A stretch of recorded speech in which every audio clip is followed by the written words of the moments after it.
Nous sommes le mardi 21 mai 2024. Bonsoir à tous et bienvenue dans ce journal. Dans les actualités de ce jour, page politique, côté législative. Justement, la CENI a fait savoir que le processus électoral est toujours en cours selon le calendrier pour les élections législatives du 29 mai et cela malgré qu'un candidat soit décédé. La loi organique 2018-010, articles 26 et 18 constitue les mesures à prendre en cas de vacance d'un candidat. Selon les explications du rapporteur général, la CENI attend la nomination du deuxième candidat de la même liste en remplacement du candidat décédé à Mourndave. Reportage de CN Ranirland.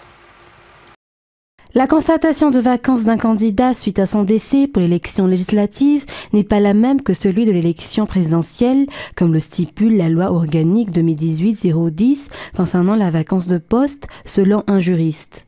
D'après ce dernier, le candidat deuxième sur la liste du candidat décédé se portera automatiquement à la tête de la liste qu'a présentée une plateforme de parti politique ou un parti politique. De ce fait, cette personne à la tête de la liste ou le parti politique dans lequel il s'est présenté devra alors nommer un nouveau suppléant afin de compléter la liste.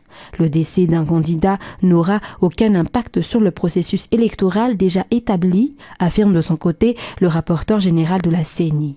Étant donné que le bulletin unique est déjà imprimé, il ne subira pas de modification et sera utilisé durant le jour du scrutin, soit le 29 mai prochain. De ce fait, le processus électoral se poursuit selon le calendrier. La CENI attend la nomination officielle du candidat qui sera à la tête de la liste, soit le deuxième sur la liste du candidat décédé, selon les explications. Dans les actualités économiques, Madagascar a besoin de plus de 25 000 milliards d'arrières de financement pour l'année 2024-2026 selon le plan de gestion de la dette pour cette période. Le recours à l'endettement est incontournable pour atteindre l'objectif de développement durable ODD. Rose Christelle, Rakout-Malal. Madagascar a besoin d'un financement de 6 065 milliards arrières pour l'année 2024. 9 319,4 milliards arrières pour l'année 2025 et 9 633,4 milliards d'arrières pour l'année 2026, soit un total de 25 017,8 milliards d'arrières en 3 ans, selon le rapport la semaine dernière lors de la présentation du plan de gestion de la dette publique effectué par la direction du Trésor public. 71% de ce besoin sera financé par les bailleurs. Madagascar ne peut pas se passer de la dette pour atteindre les objectifs de développement durable ou ODD, selon les explications, malgré les efforts déjà entrepris par le gouvernement. Toutefois, ils ont souligné que le recours à l'endettement ne peut être un levier de développement que si la gestion de la dette se fait de manière optimale et transparente.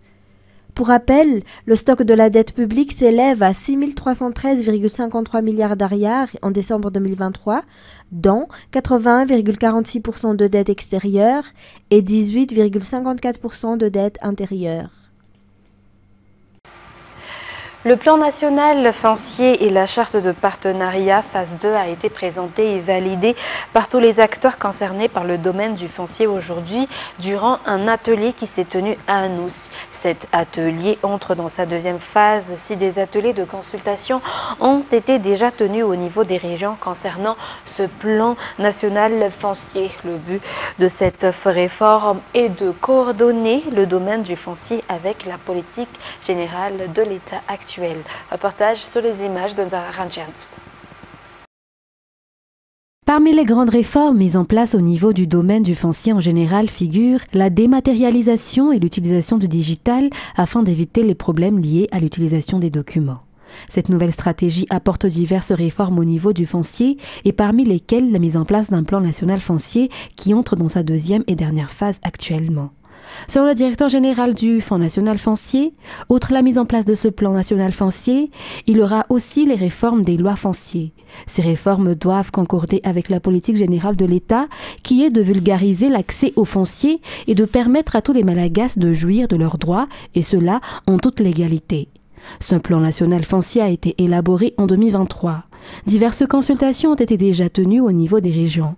Le ministère de la Décentralisation et de l'Aménagement du territoire a achevé toutes les étapes et un atelier de présentation et de validation du plan national foncier a été tenu ce jour face aux divers acteurs du foncier et les partenaires techniques et financiers. Après cette validation au niveau des différents acteurs, le plan national foncier et la charte de partenariat passeront au niveau du gouvernement et sera présenté en Conseil des ministres à la fin du mois de mai pour la validation finale.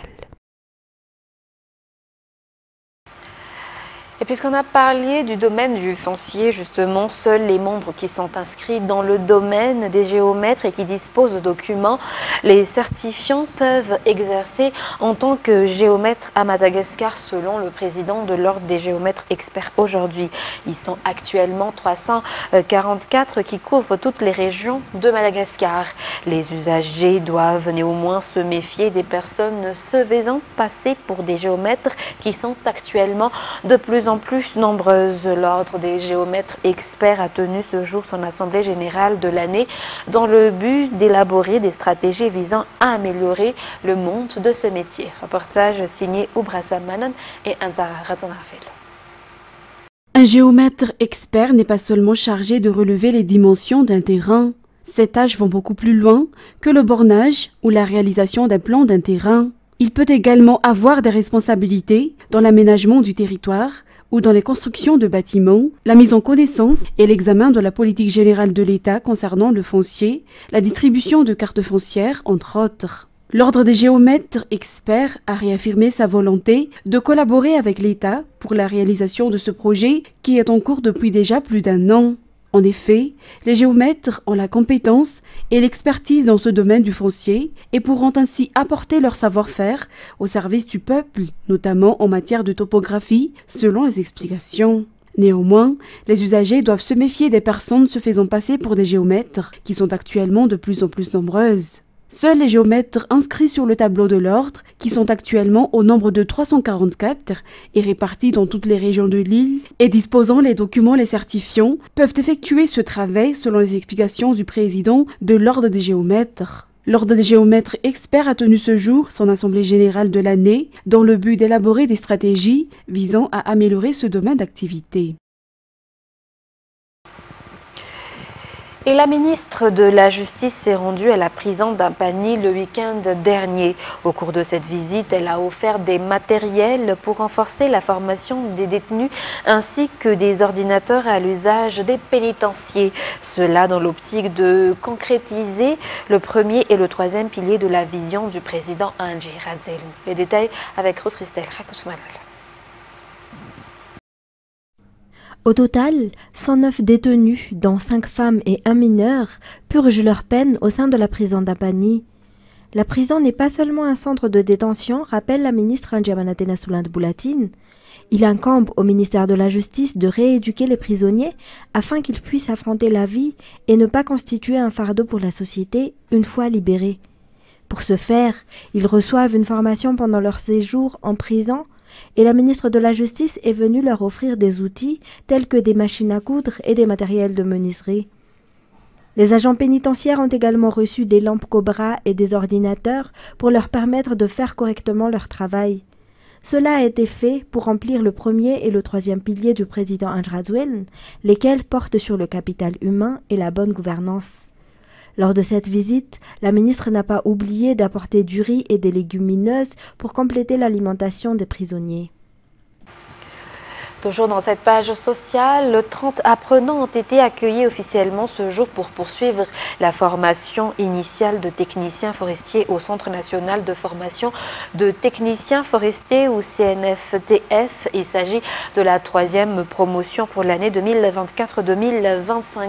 L'augmentation du nombre de techniciens forestiers figure parmi la politique mise en place par le ministère de l'Environnement et du Développement durable pour protéger nos ressources naturelles. Reportage de Miarvoulatsfer et Nebras Denilson. Le nombre de techniciens forestiers en poste est encore faible par rapport à l'étendue des richesses naturelles à Madagascar. En effet, seuls 300 d'entre eux sont encore en activité à travers toute l'île. Ce sont eux qui ont les compétences nécessaires pour assurer la protection et la gestion des ressources naturelles et surtout la poursuite des malfaiteurs. L'augmentation du nombre de techniciens forestiers impliqués dans la gestion durable des ressources naturelles figure dans la politique mise en place par le ministère de l'Environnement et du Développement durable. Aujourd'hui, 30 apprenants, dont 8 femmes et 22 hommes, vont commencer la formation initiale de techniciens forestiers, ou CNFTF, au Centre national de formation de techniciens forestiers. Ces apprenants ont été sélectionnés parmi plus de 1000 candidats ayant participé au concours à travers Madagascar.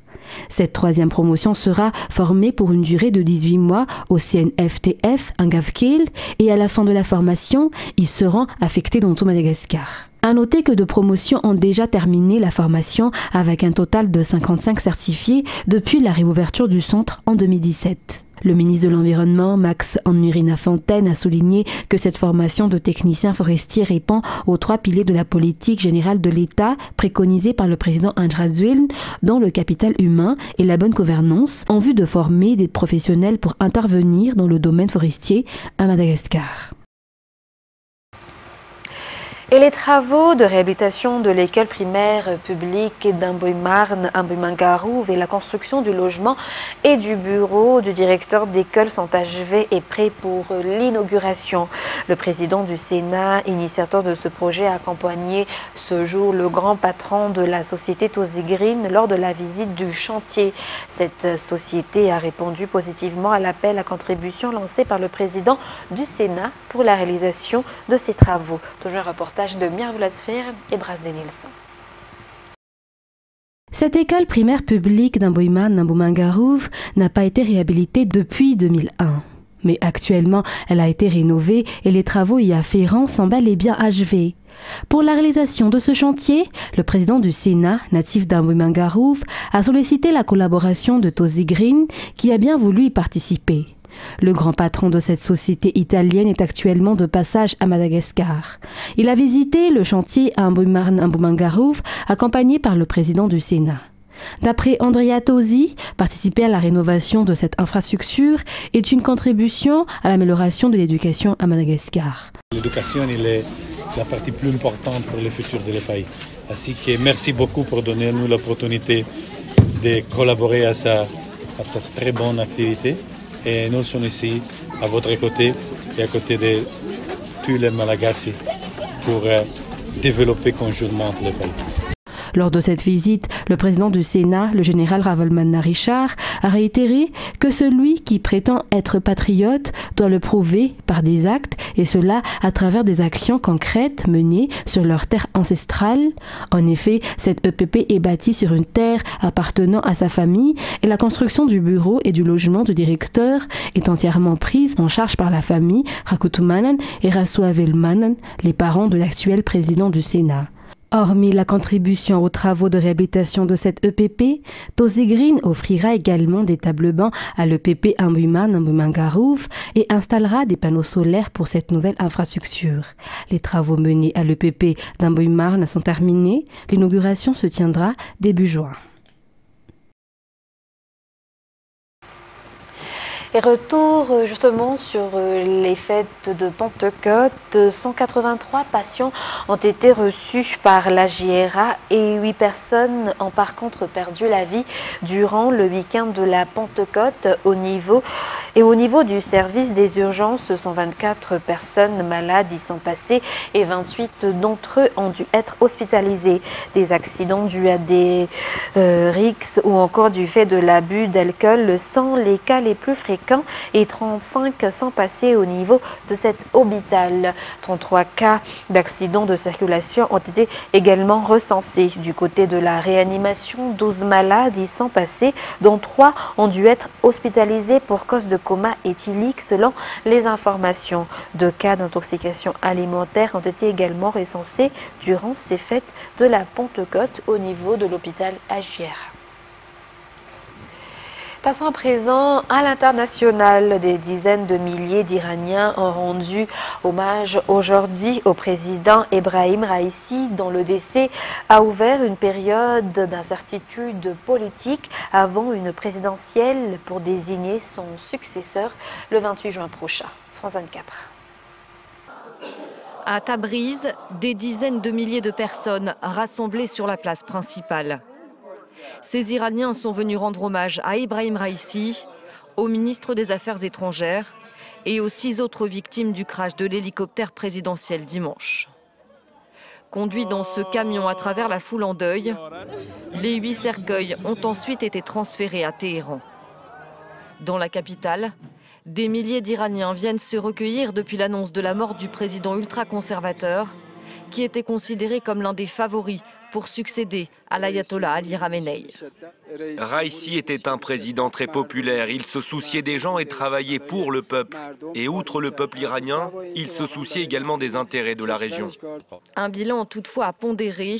Ebrahim Raïssi a fait face à un mouvement de contestation populaire en 2022, violemment réprimé.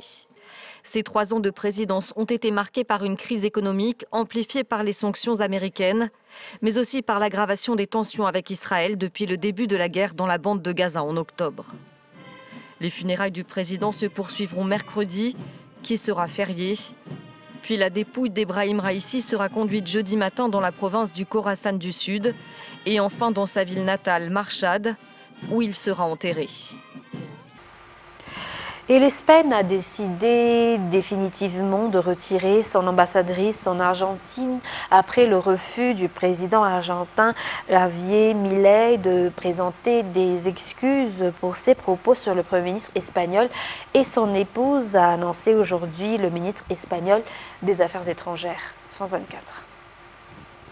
Oui, inédite, c'est le mot. Une crise déclenchée dimanche ici à Madrid lors du grand rassemblement des extrêmes droites européennes organisé par Vox, le parti de Santiago Abascal. Alors de nombreuses personnalités politiques avaient fait le déplacement, dont Javier Milei, le président argentin, venu apporter son soutien au leader de Vox. Il a passé une grande partie de son discours à critiquer le modèle socialiste, mais les propos qui ont déclenché la polémique sont ceux qu'il a prononcés à l'encontre du Premier ministre Pedro Sánchez et de son épouse. Quand vous avez une femme corrompue, vous vous salissez et vous prenez 5 jours pour y réfléchir, a-t-il accusé, sans toutefois nommer l'épouse de Pedro Sánchez. Et c'est donc cette prise de parole qui a provoqué l'incident diplomatique, des tensions qui depuis ne sont pas retombées. Au contraire, après avoir demandé à Javier Milei des excuses publiques au Premier ministre espagnol et à son épouse, le ministre des Affaires étrangères espagnol a prié l'ambassadrice d'Espagne en Argentine de rentrer. Une situation qui a franchi une nouvelle étape lorsque Buenos Aires a affirmé qu'aucune excuse n'allait être faite. Alors avec ce choix, l'Espagne prend une décision importante puisque la différence entre un rappel et un retrait, c'est que l'ambassadrice ne retournera pas en Argentine. Et une fois que la crise diplomatique sera terminée, l'Espagne devra nommer un nouveau représentant. De son côté, Javier Milei ne semble pas prêt à se repentir. Au contraire, il a déjà recommandé à Pedro Sánchez un psychologue et un bon avocat pour son épouse. Et pour clôturer cette page internationale, 3 hauts responsables du régime de Bachar al-Assad seront jugés à partir d'aujourd'hui par défaut de complicité de crimes contre l'humanité et de délits de guerre devant la cour d'assises de Paris pour le rôle dans la mort de 2 franco-syriens arrêtés en 2013. Toujours un reportage de France 24. Ali Mamlouk, ancien chef du bureau de la sécurité nationale, plus haute instance du renseignement syrien. Jamil Hassan, ancien directeur des services de renseignement de l'armée de l'air. Et Abdel Salam Mahmoud, ancien directeur de la branche investigation des renseignements. Voici les 3 responsables syriens accusés de complicité de crimes contre l'humanité, que la cour d'assises de Paris va juger à partir de ce mardi. Visés par des mandats d'arrêt internationaux, les 3 hommes n'assisteront pas au procès. Ils sont soupçonnés d'avoir joué un rôle dans la disparition puis la mort de 2 franco-syriens. Mazen Dabag, employé du lycée français de Damas, et son fils Patrick, tous les 2 arrêtés en novembre 2013. Vers 11h du soir, en fait, toc-toc, groupe de 3-4 militaires disant à mon frère, vous n'avez pas su éduquer votre fils, nous avons besoin de plus d'informations, etc. Vous allez venir avec nous. Et puis depuis, ils sont portés disparus. On n'a jamais eu d'explication de la part des autorités syriennes. Selon la famille, les 2 hommes ont été transférés à l'aéroport de Metzé, décrit depuis comme l'un des pires centres de torture du régime. Ce n'est qu'en août 2018, près de 5 ans plus tard, que la famille reçoit 2 actes de décès. Le jeune Patrick serait mort en janvier 2014, son père en novembre 2017, dans des conditions inconnues. Selon les juges d'instruction français, les 2 hommes ont subi, comme des milliers de détenus aux mains des renseignements de l'armée de l'air, des tortures d'une telle intensité qu'elles ont entraîné leur mort. Plusieurs dizaines de témoignages de victimes et de déserteurs émailleront le procès, qui vise à établir la réalité des crimes et la responsabilité du plus haut niveau du régime syrien. Mesdames et messieurs, c'est la fin de ce journal. Nous vous remercions de votre fidélité. Très bonne suite de programmes sur Viva. Et justement, après ce journal en version française, vous allez suivre l'émission Nizouk avec Nourhan Irland. Sur ce, très bonne continuation sur Viva. Au revoir.